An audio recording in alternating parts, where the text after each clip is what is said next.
तभी कल्याण होगा। राम। बांधा मत कर झोड़ अनाड़ी,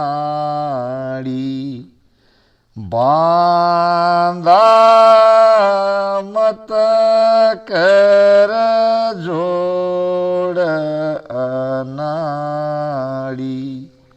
बार बार तू वचन उतापे,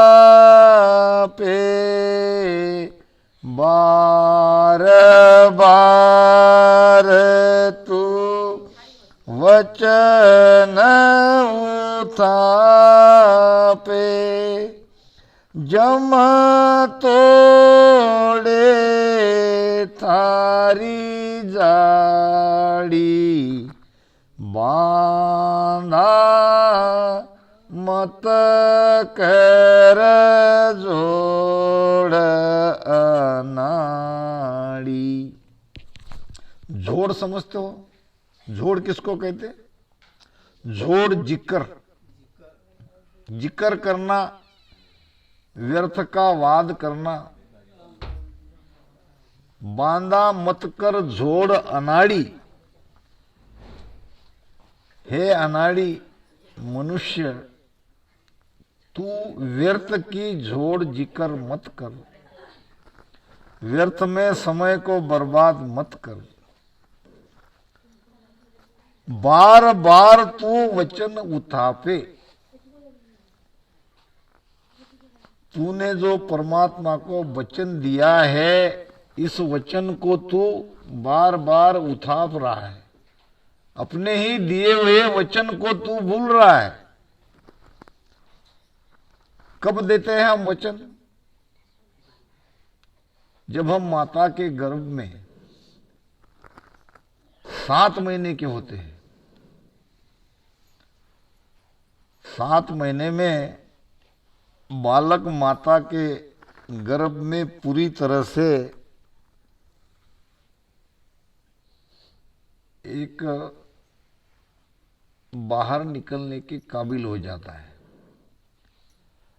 7वें महीने में वहां उसको इतनी पीड़ा होती है, इतनी पीड़ा होती है, इतना दुख होता है कि वो परमात्मा को बार बार विनती करता है, हे प्रभु परमात्मा, अब की बार मुझे इस नरक से बाहर निकालो। गर्भ में आना ही नरक है, नरक कोई और नहीं है। बार बार जो हम गर्भ में आते हैं, जन्म लेते हैं, मरते हैं, जब जन्मते हैं तब नरक से ही आते हैं। तब हम परमात्मा को याद करते हैं, उनको पुकारते हैं कि हे प्रभु अब की बार मुझे बाहर काढ़ो, मैं तुम्हें याद करूंगा, मैं तुम्हारी भक्ति करूंगा, मैं तुम्हारा ही सिमरन करूंगा। मगर माता के पेट से बाहर निकलते ही माया पकड़ लेती है, और माया पकड़ने से हम अपने ही स्वयं के दिए हुए वचन को भूल जाते हैं। ऐसा अब के बार ही नहीं हुआ, युगों युगों से ये होता आ रहा है। अब आप कहोगे हमें तो कुछ याद नहीं। हमें जब परमात्मा को हमने वचन दिया वो तो कुछ याद नहीं। अगर याद रहता तो हम भजन करते, सुमिरन करते। अब मैं अगर पूछूं कि आपने 8 दिन पहले क्या भोजन किया था, बताओगे? कोई बताओगे? 8 दिन पहले हमने क्या खाया? खाया तो होगा ना, भूखे तो नहीं रहे। ये अगर याद नहीं है, फिर जब हम 7 महीने के थे तब परमात्मा को हमने क्या वचन दिया, ये कैसे याद रहेगा? हमने क्या वचन दिया ये भी हम भूल गए, और ऐसा कुछ वचन हमने दिया भी है ये भी हमें याद नहीं। याद दिलाते हैं सदगुरु। अब इसको सत्य कैसे समझे? बात तो ये भी आएगी, आज ये लड़के लोग तो कहेंगे। देखो, एक रहता है प्रत्यक्ष प्रमाण, एक है अप्रत्यक्ष प्रमाण, और एक है अगम प्रमाण। प्रत्यक्ष प्रमाण यानी जो बात हमने आंखों से देखी, हम कानों से सुन रहे हैं, हम साक्षी है, हमारे सामने वो घटना घटित हो रही है, तो इसके लिए कोई प्रूफ की आवश्यकता नहीं। हमने देखा, हमने जाना, हमने सब हमारे सामने ही ये घटना घटित हुई, ये है प्रत्यक्ष प्रमाण। इसको और कोई गवाह की जरूरत नहीं है, हमारे सामने ये सारी बातें हो गई और इस बात को हम मानते हैं। किसी की शादी ब्याह है और वो कुछ रुपया उधार लेने आया और आपने देने की बात कही, तो वो तो कहेगा ना, मेरे सामने मैं मांगने आया तो मुझे देने को कहा, क्योंकि ये तो साक्षात घटना घटी है, तो इसको कोई जुटला नहीं सकता। दूसरा है अप्रत्यक्ष प्रमाण, यानी देखा तो नहीं मगर कुछ स्थितियां ऐसी बनी है जिसके द्वारा हम उस घटना के सत्यता के बारे में पूरी तरह से उसको हम ठुकरा नहीं सकते, मानने को बाध्य हो जाते हैं। जैसा दूर कहीं धुआं उठ रहा है, धुआं दिख रहा है, तो क्या समझते हम? धुआं कहीं अगर देख रहे हैं तो क्या समझते, उसका क्या प्रमाण मिलता हमको? आग लगी। आग देखा क्या? आग देखा नहीं, मगर धुआं उठ रहा है। अब धुआं उठने से कारण वहां आग जल रही है, ये तो प्रमाणित होता है। यह है अप्रत्यक्ष प्रमाण, जो देखा नहीं मगर ऐसी कुछ स्थितियां वहां दिखाई दे रही है जिसके आधार से हम ये कह सकते हैं कि वो चीज वहां हो रही है, आग लग रही है।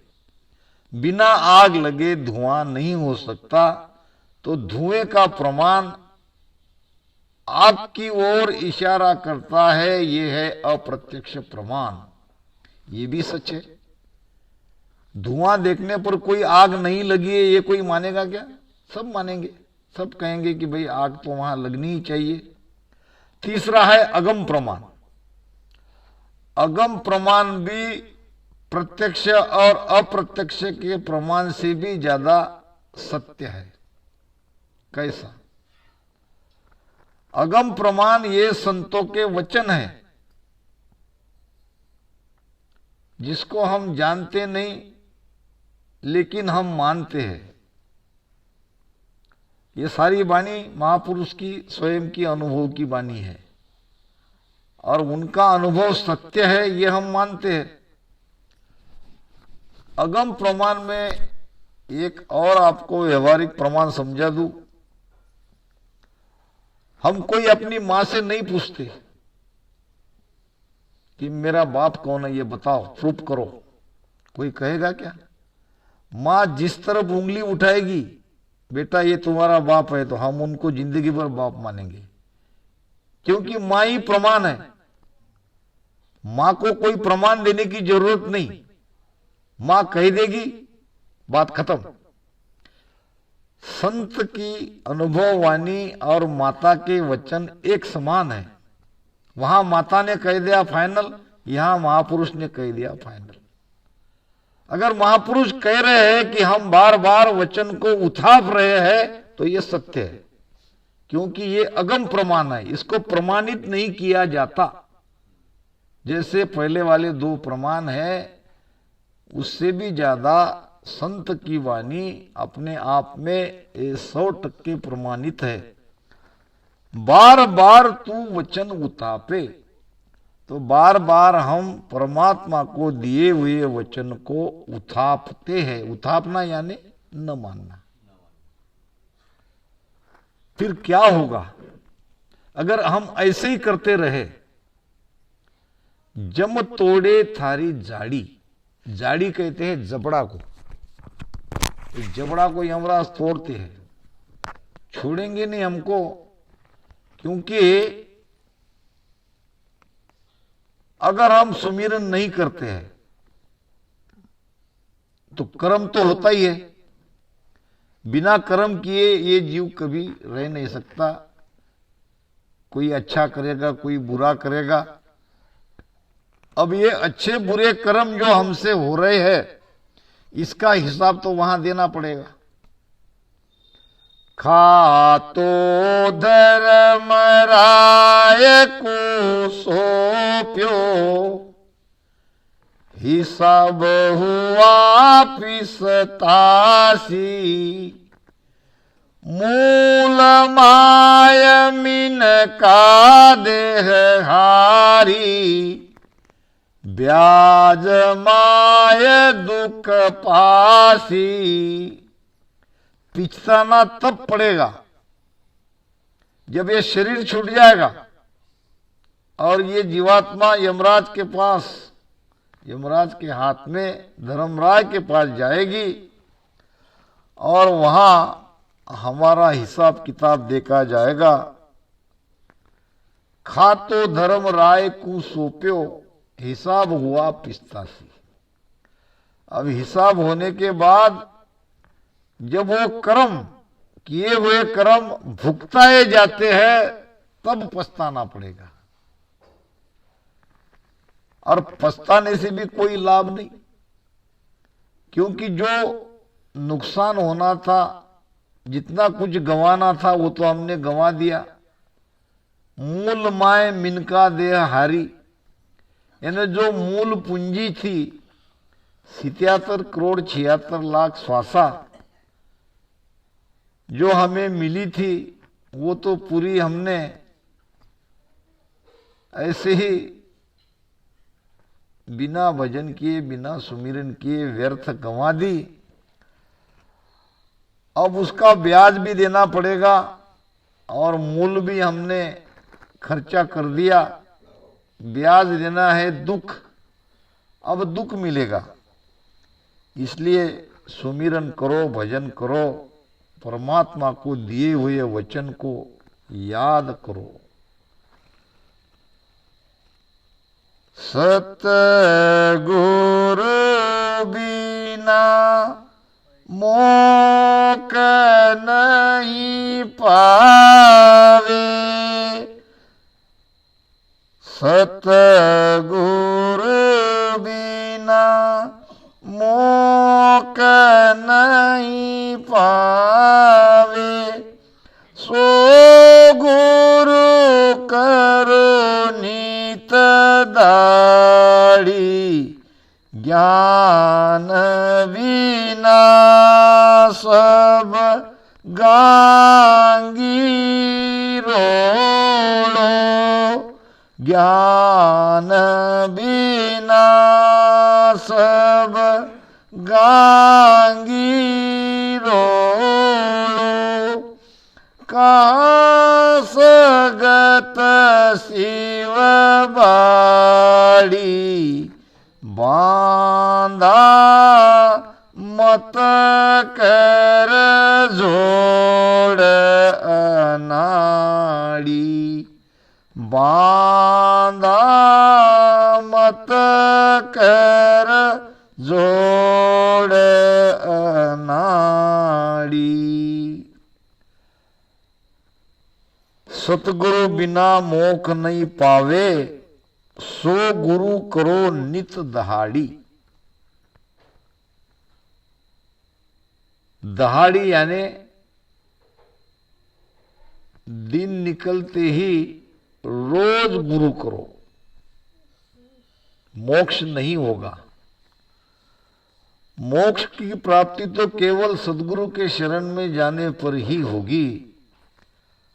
सद्गुरु बिना मोक्ष नहीं पावे, सो गुरु करो नित दहाड़ी। सद्गुरु के शरण में जाना पड़ेगा, तब हम बंधन से मुक्त होंगे। एक व्यक्ति के दो मित्र थे और दो मित्र को बहुत प्यार करता था। दोनों मित्र पर उसका बहुत भरोसा था और बड़ी गहरी मित्रता थी। फिर कुछ दिनों के बाद एक तीसरा मित्र उसने बनाया। ये तीसरे मित्र के ऊपर उतना ज्यादा प्रेम भी नहीं किया और उतना ज्यादा भरोसा भी नहीं किया, मगर दो मित्र बहुत ही उसके भरोसे के काबिल थे। एक दिन कोई मुकदमा उसके ऊपर चल गया। अब जब कोई कंप्लेंट हो जाती है, कोर्ट में मुकदमा चला जाता है, तो आदमी स्वाभाविक अपने मित्र की ही तो मदद लेगा। उसने पहले वाले मित्र को कहा कि देखो भाई, ऐसी ऐसी बात हो गई, मुझ पे मुकदमा चल रहा है और उस मुकदमे से मैं बरी हो जाऊं, इसके लिए मुझे आपकी मदद की जरूरत है, तो आप मुझे मदद करो, मेरे साथ आओ।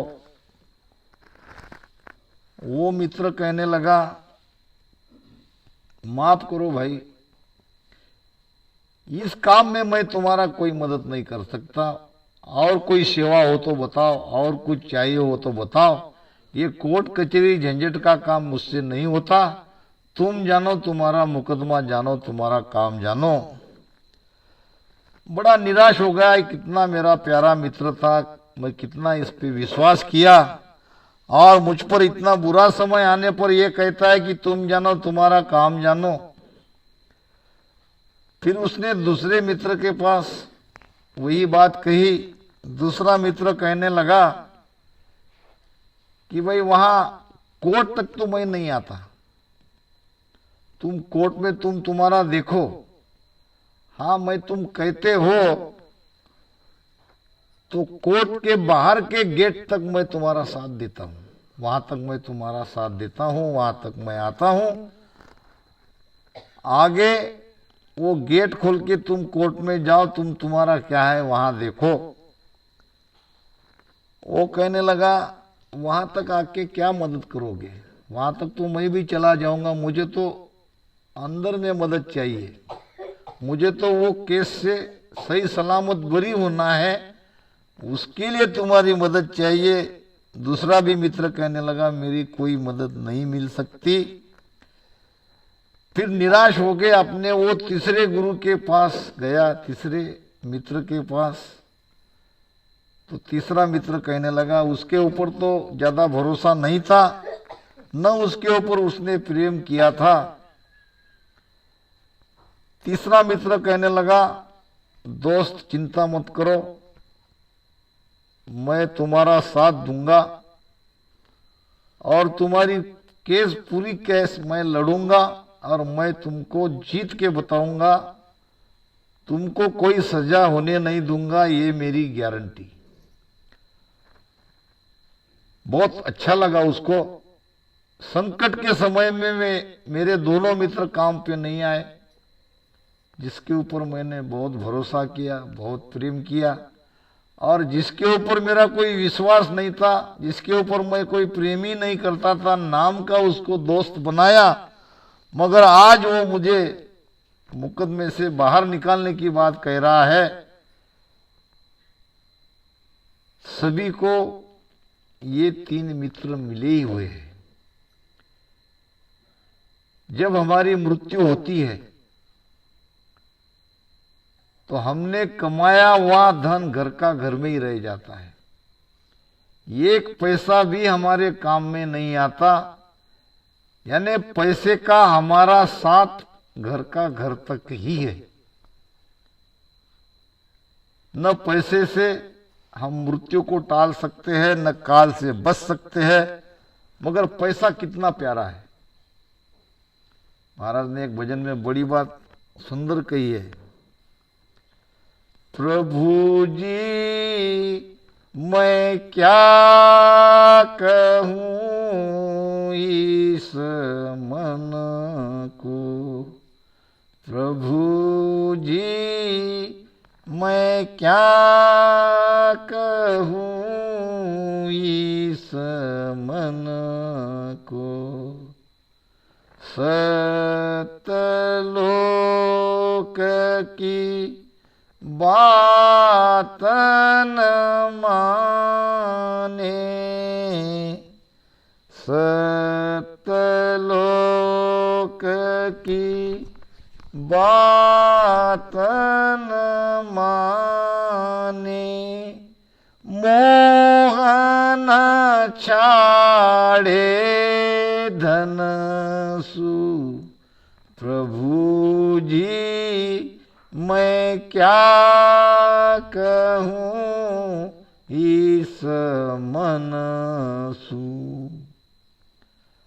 महाराज परमात्मा को प्रार्थना कर रहे हैं, प्रभु ये मन को मैं क्या कहूँ, ये मन सतलोक की बात यानी भजन की बात, सुमिरन की बात मानता ही नहीं और पैसे से मोह हटता नहीं। मोहन चाड़े धनसु, धन सबको प्यारा है, जबकि धन मृत्यु के समय कोई काम नहीं आता। तो ये धन है हमारा पहला मित्र। दूसरा मित्र है परिवार, कुटुंब, जो हमें स्मशान तक पहुंचाते हैं और स्मशान में चिता जला दिया तो उनका काम हो गया, सब वापस घर पे आ जाते हैं। आगे उस जीवात्मा का क्या होता है उसका वो जाने। स्मशान तक जाना यानी कोर्ट के गेट तक जाना, बस वहां तक लाते हैं, चिता जला देते हैं और सब घर पे निकल जाते हैं। फिर उसके बाद उसका 12वां 13वां क्या करते, वो समाज के रीति रिवाज से उसका काम कर देते हैं और धीरे धीरे उसको भूल जाते हैं। हम कोई नहीं सोचते हमारे परिवार के जिस व्यक्ति का हमने अंतिम संस्कार किया उसके बाद उसका क्या हो रहा है, किस हालत में है, कितने दुख में वो है, ये हम न सोच सकते हैं और न कुछ कर सकते उसके लिए। तो ये परिवार है हमारे दूसरे मित्र, और तीसरा मित्र है सद्गुरु,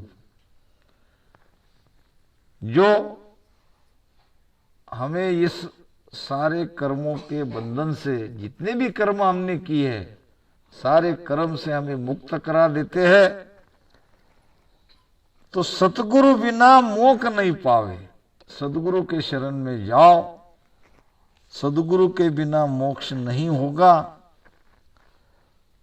सो गुरु करो नित दहाड़ी, ज्ञान बिना सब गांगी रोड़ो।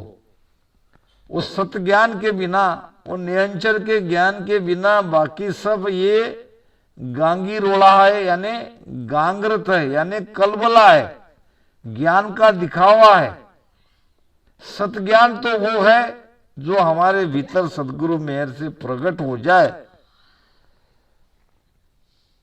ब्रह्मा व्यास संत सब बोल्या, ब्रह्मा व्यास संत सब बोल्या, के गया झाड़ पिछाड़ी, सांस ओ सांस राम जपली जो, के रहो जीव मोक बाड़ी, बांधा मत कर जोड़ अनाड़ी, बांधा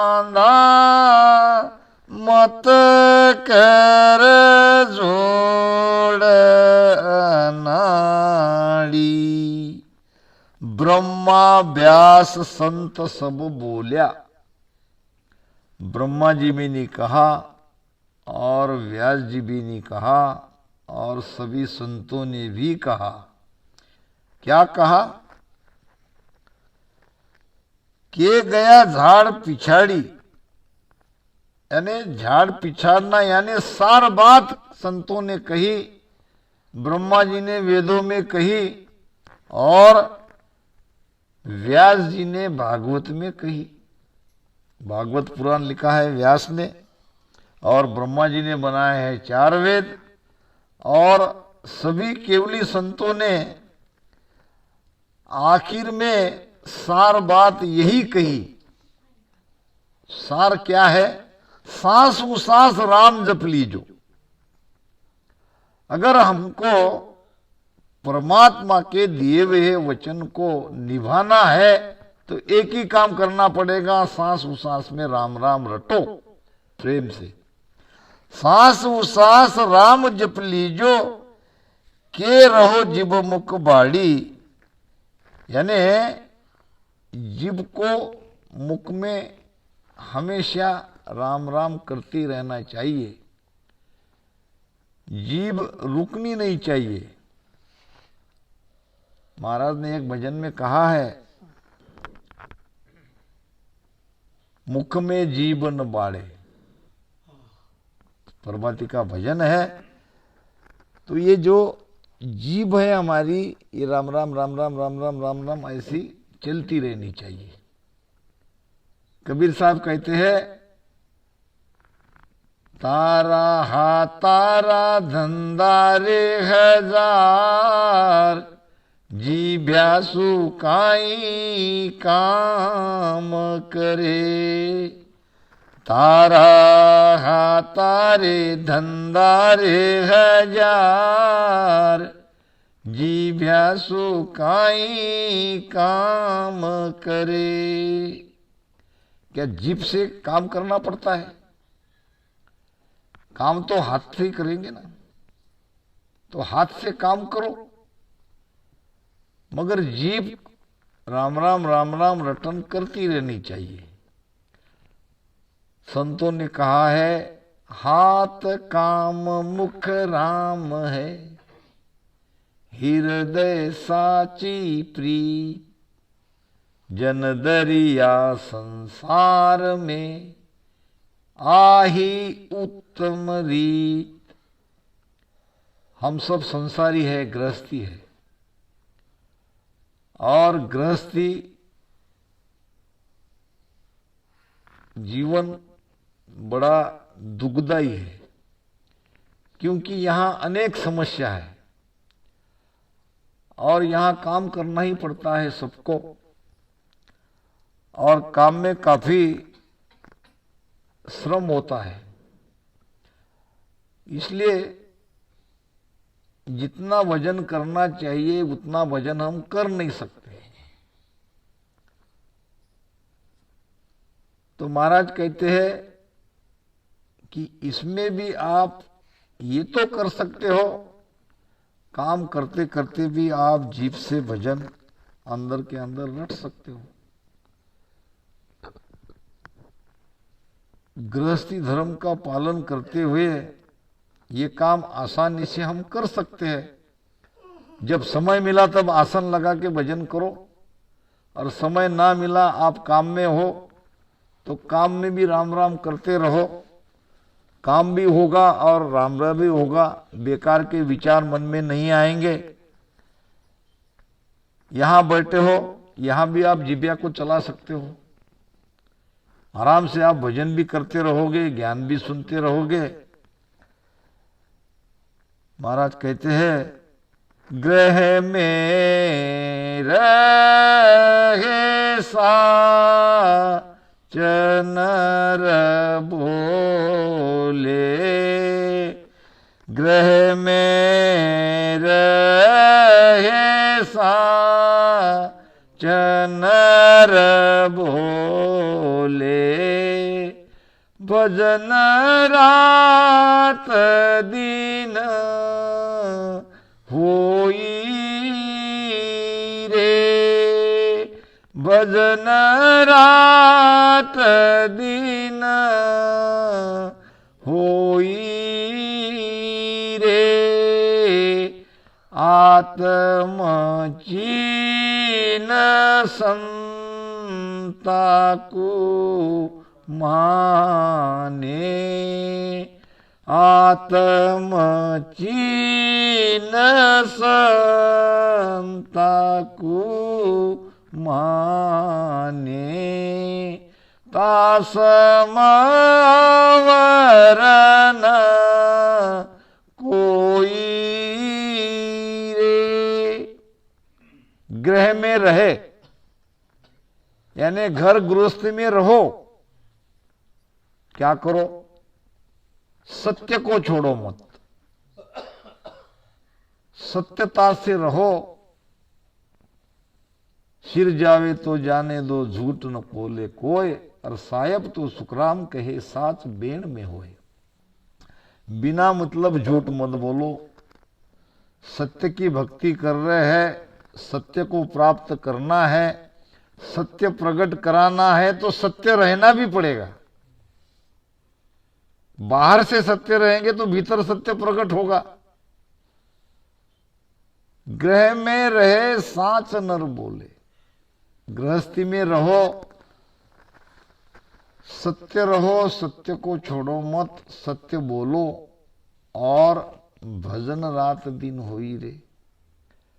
रात दिन इस चिंता में रहो कि हमारा भजन कब हो, कब हम केवल सत्संगी करते रहे और भजन ही करते रहे, कब ये गृहस्थी के झंझट से हम निवृत्त हो जाए, ये चिंता करो, ये गुरु महाराज को प्रार्थना करो। और तीसरी बात, आत्मचीन संता को माने। अब ये आत्मचीन संता को माने क्या है? जितना हम स्वयं से प्यार करते हैं, यानी जितना प्रेम हम हमारी आत्मा पे करते हैं, स्वयं पे करते हैं, उतना प्रेम संत पे करो। अगर इतना कर सकते हो और गृहस्थी धर्म का पालन करते हुए जैसा समय मिला वैसा भजन कर सकते हो, तो इसके समान और कोई नहीं है। ये सबसे उत्तम उसका जीवन है। तो महाराज कहते हैं, सांस मुसास राम जप लीजो के रहो, जिब मुख बाड़ी।